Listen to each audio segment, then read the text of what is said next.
country, let's claim free speech. Your customized democracy is actually one left to Hamas. And now we are watching an occupation, and we are watching the result of your silence, of your misrepresentation of Arabs, of your dehumanization of Arabs. What do you have to say for yourself? You have a duty. Seven sisters. You have a duty to say what's right. And 3 brothers. I actually, away from the cameras, as a human being, I genuinely want to know what you think, why you would do this, and the fact that you don't realize the extent of your lying. And it's the U.S. advocates for a designer's democracy, and we suffer for it, and it is unfair. But you don't hear me. If you heard me, if you really heard me, you would quit your channel. Just like your ambassador, I don't know who did. Some humanity. The U.S. gave the okay for Israel. Carte blanche to kill all those Palestinians. This massacre, we were sleeping here today. We listened to the bombs. I, in my grown age, was scared. Imagine children, imagine babies.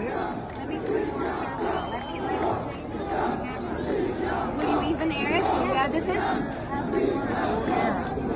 Okay, fine. You get your time. 1 second. Play. Oh, right, you're right here.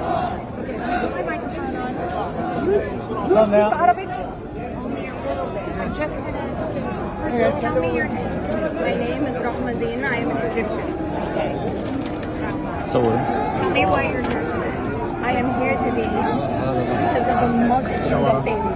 First, the unfair occupation that's lasted for 70 plus years, and the fact that Gaza has been dubbed an open air prison with Palestinians, no access to water, no access to be able to move in or out, not able to maneuver.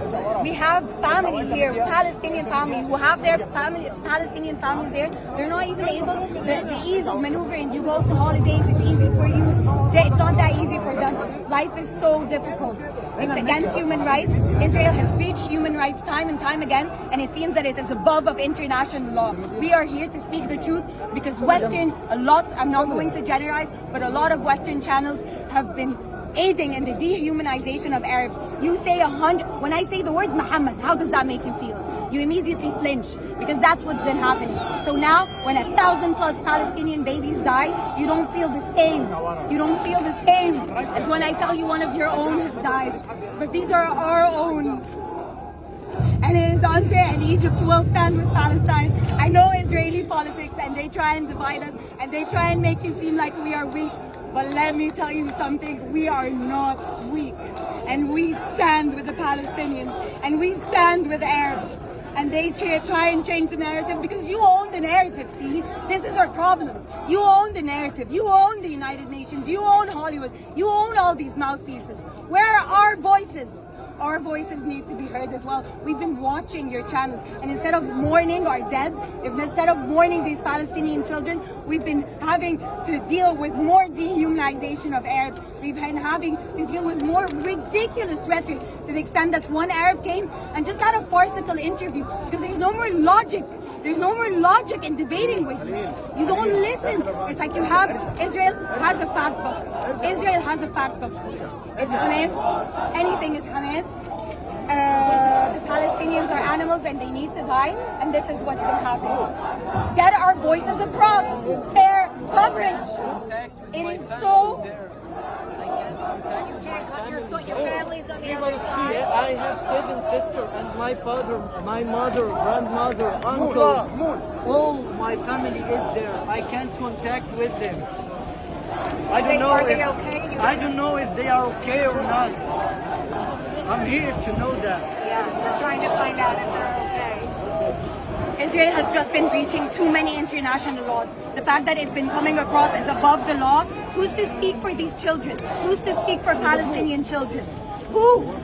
Seriously, no, I'm actually asking you. Who's to speak to who's to speak for those Palestinian children?